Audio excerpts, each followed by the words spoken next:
Saludos, profesora Yamaima. Mi nombre es Daniela Rosani López Cancino y en esta ocasión vengo a presentar la actividad número 2 que corresponde a la operación unitaria de destilación. Esta actividad es parte de la unidad número 4. Bien, ahora para empezar definiremos lo que es la destilación. Bien, la destilación es una operación unitaria que permite la separación de mezclas de sustancias homogéneas mediante la ebullición de esta. Esto es posible debido a los diferentes puntos de ebullición de las sustancias que componen la mezcla.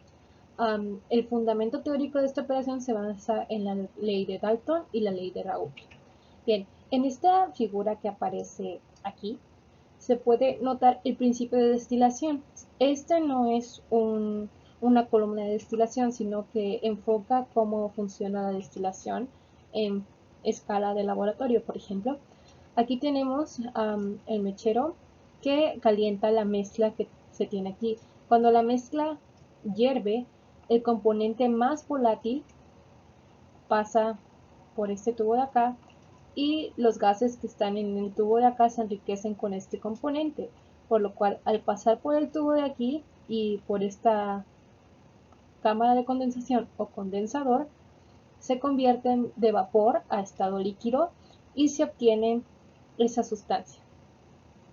Bien, la sustancia puede ser el producto deseado o simplemente los residuos que se tienen aquí. El vapor que se condensa es el líquido más volátil, mientras los remanentes son los menos volátiles o los sólidos.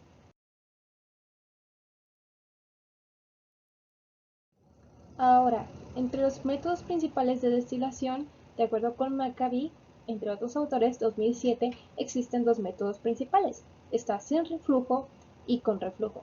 Sin reflujo, también conocida como la destilación flash o rápida, es un tipo de destilación en el cual no se necesita columna de fraccionamiento. Se usa con una sola sustancia volátil o incluso más de una sustancia volátil, pero con la condición de que estas sustancias tengan una gran diferencia o una diferencia notable entre sus puntos de ebullición. En este tipo de destilación no se produce retorno del líquido, el producto de la condensación de vapores.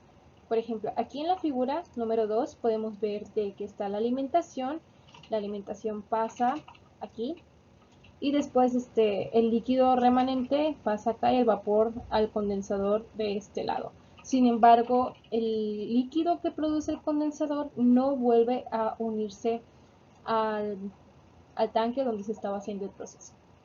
Por otro lado, tenemos la destilación con reflujo, más bien conocida como fraccionada o rectificación. Es cuando una parte del líquido de producto de la condensación retorna a la columna, tal como aparece en la figura número 3, que aquí tenemos el tanque, tenemos el calderón, el vapor que va para arriba, el líquido del condensador, que es parte, el vapor va para acá, después pasa al condensador, se condensa, se convierte en líquido y después vuelve a reunirse con el vapor, es decir, que tienen contacto íntimo el líquido retornante y los vapores que ascienden. Este tipo de destilación se usa con sustancias volátiles de diferentes puntos de ebullición que tengan una diferencia menor, alrededor de 80 grados centígrados o menos.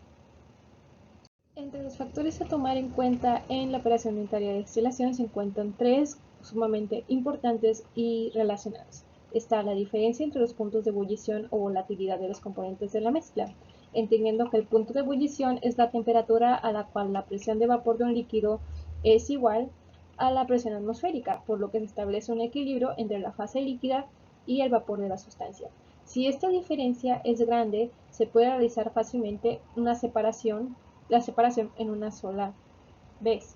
Sin embargo, si esta diferencia es muy pequeña, se tendrán que recurrir a otros tipos de separación. La presión de vapor es aquella presión la cual a una temperatura dada, las fases de vapor y la fase líquida de una sustancia también existen en equilibrio. Las presiones de vapor altas indican una alta volatilidad, mientras que los puntos de ebullición altos indican una baja volatilidad y por lo tanto menos susceptibilidad de que se volatilice ese componente. Por otro lado, tenemos la temperatura, también sumamente relacionada con las anteriores. Al aumentar la temperatura, se disminuyen las diferencias relativas entre las volatilidades de los componentes de la mezcla. Y de igual modo, si hay un descenso en la temperatura de vaporización, aumenta la diferencia de la volatilidad.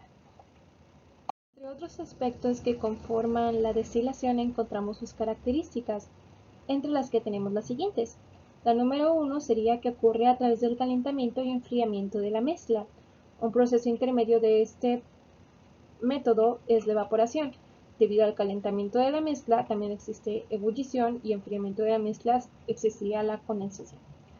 La número 2 permite la separación de mezclas formadas por un sólido disuelto en uno, dos o más líquidos.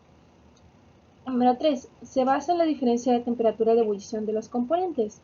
Es importante mencionar que la temperatura de ebullición de un líquido es única, sin embargo la presencia de impurezas puede alterar esta temperatura de ebullición.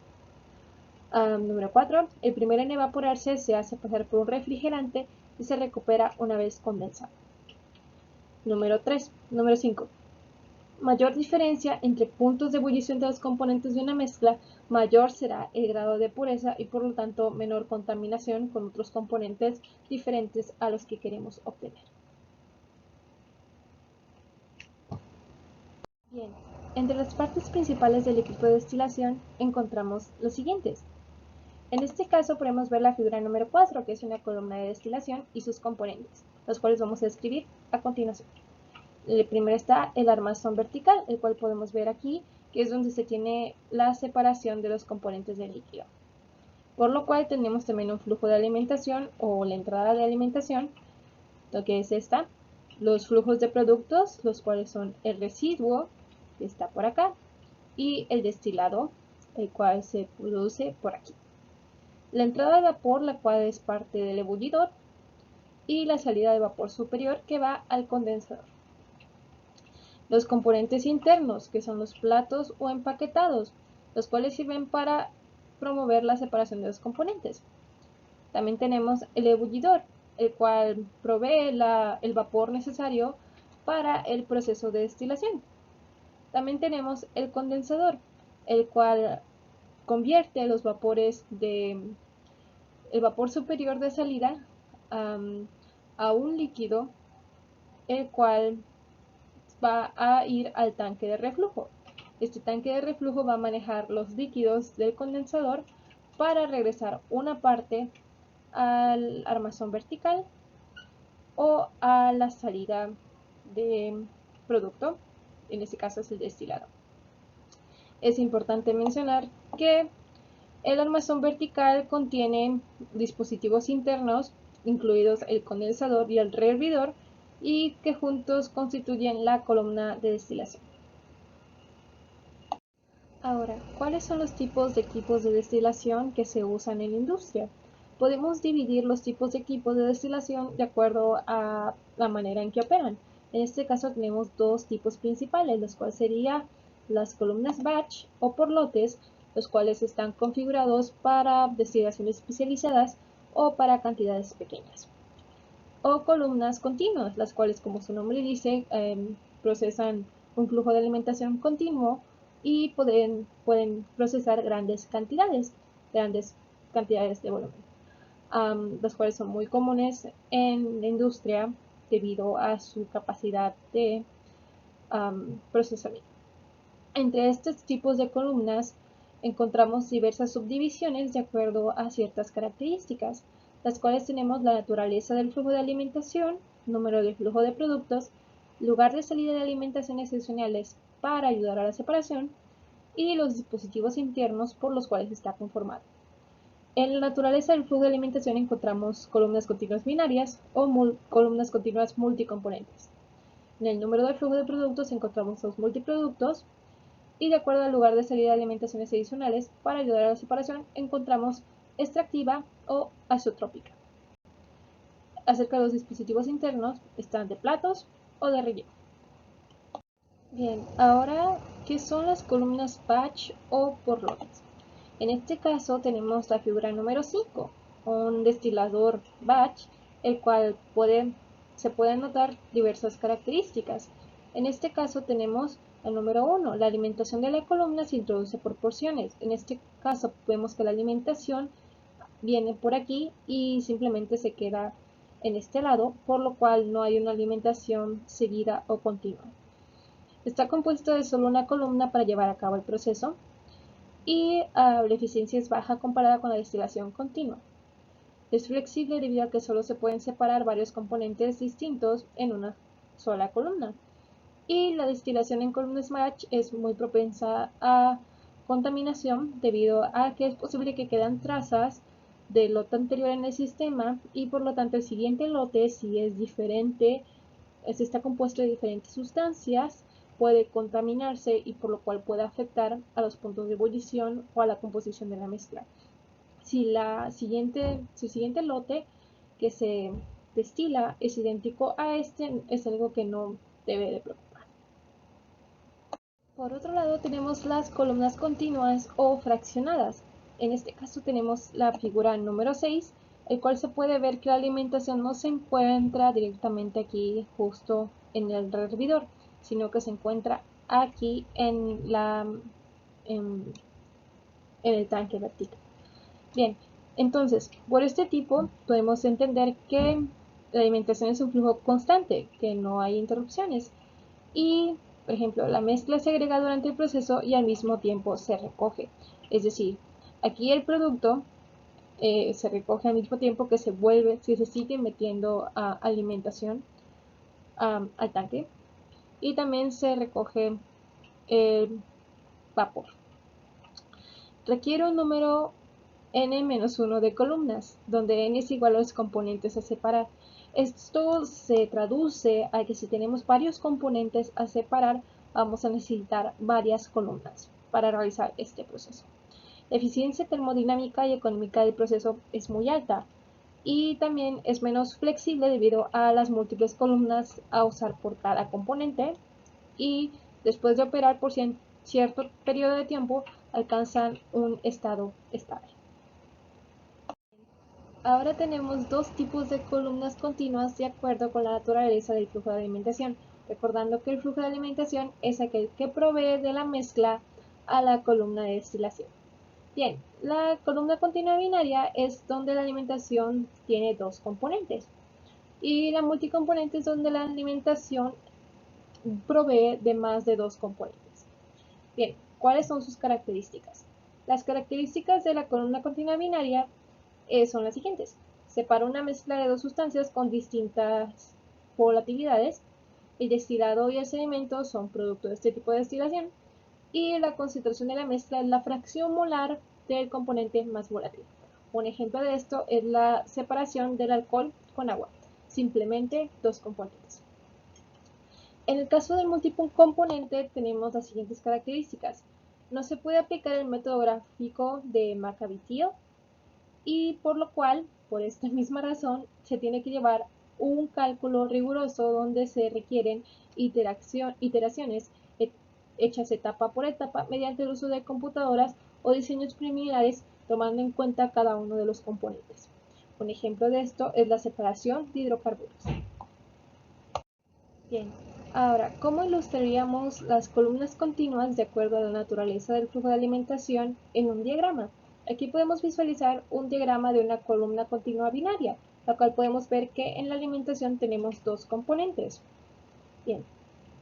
Por el otro lado, en una columna continua multicomponente podemos ver que la alimentación y los componentes están representados por varias letras, las cuales tenemos alrededor de 7 que entran a la columna de destilación para después dividirse en diferentes salidas, en este caso en la de vapor y como residuo. Bien, otra subdivisión de tipos de columnas continuas son las columnas continuas de acuerdo al número de flujo de productos. En este caso tenemos las columnas continuas multiproducto, que son aquellas que poseen más de dos corrientes de producto. Bien, ¿qué características tienen este tipo de columnas? Significa que los vapores resultantes se condensan a distintas alturas en función de su densidad, por lo que se puede decir que los más ligeros terminan en la parte superior de la columna de destilación y los más pesados hasta abajo o al inferior de la columna de destilación. Un ejemplo de esto es la destilación fraccionada del petróleo crudo. En este caso se puede ver que el petróleo crudo tiene diversos componentes que entran y después se obtienen productos de acuerdo a la densidad de cada uno. Los más pesados quedan hasta abajo y los más ligeros hasta arriba. Entre otro tipo de columnas continuas tenemos las del lugar de salida de alimentaciones adicionales para ayudar a la separación, por lo cual tenemos la columna continua extractiva y la columna continua azeotrópica. La columna continua extractiva, en este caso se adiciona un solvente o un agente de separación que no representa ni produce ningún tipo de azeótropo con ninguno de los otros componentes de la mezcla. Bien, ¿qué es un azeótropo o una mezcla azeotrópica? Una mezcla azeotrópica es aquella que está compuesta por varios componentes, pero que se comporta como uno solo, y por lo cual tiene una temperatura, un punto de ebullición constante. Aquí podemos ver en la figura número 10 que en la destilación extractiva tenemos que la alimentación adicional, que en este caso aparece en la corriente de producto de fondo. Bien, al contrario, en la azeotrópica tenemos que la alimentación adicional aparece en la corriente de producto de cabeza aquí, en la parte de arriba. Bien, en este caso la azeotrópica es cuando se adiciona un tercer componente a la mezcla, en este caso puede ser etanol, agua, que forma nuevos azeótropos para ayudar en la separación. Es decir, si una mezcla presenta un azeótropo, no se puede separar por destilación simple, ya que esta mezcla azeotrópica se comporta como una sola, por lo cual es necesario añadir otro componente para romper esta mezcla.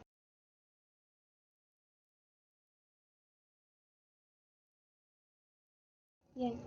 Otro tipo de columnas continuas son las columnas continuas de acuerdo a los dispositivos internos, las cuales podemos encontrar de dos tipos, de acuerdo a lo aprendido anteriormente en otras operaciones unitarias, las cuales son de platos y de relleno.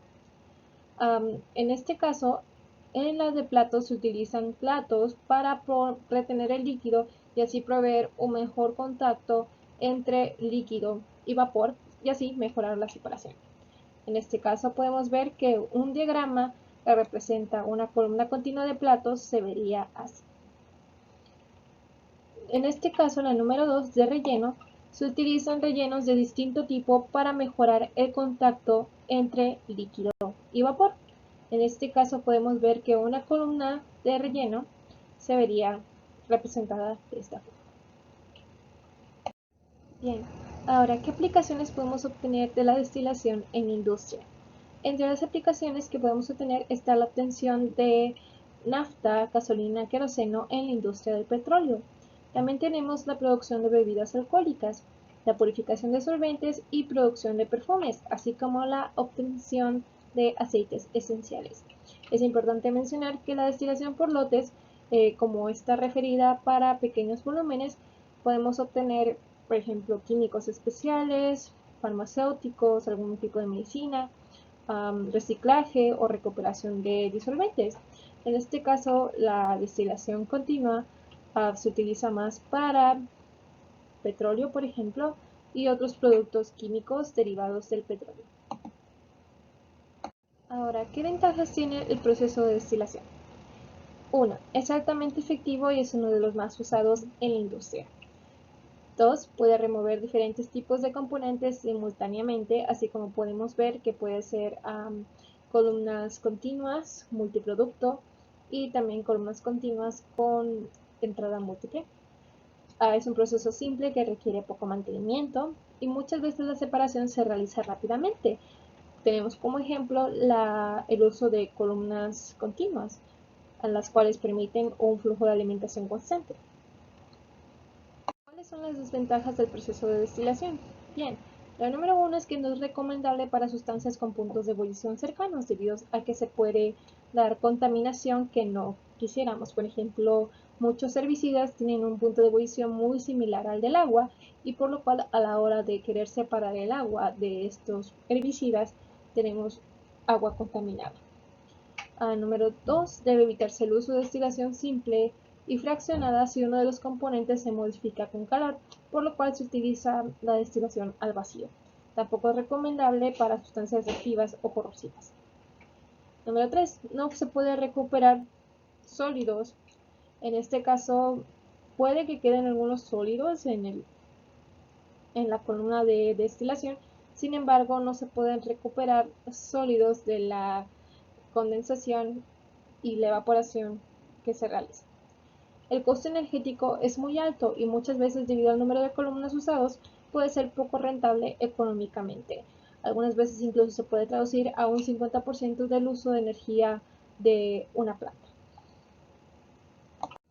Bien, por mi parte esto ha sido todo de la actividad número 2. Le agradezco su atención profundamente, profesora Yemaima, y espero que se encuentre muy bien. A continuación, las referencias y el enlace al video. Gracias.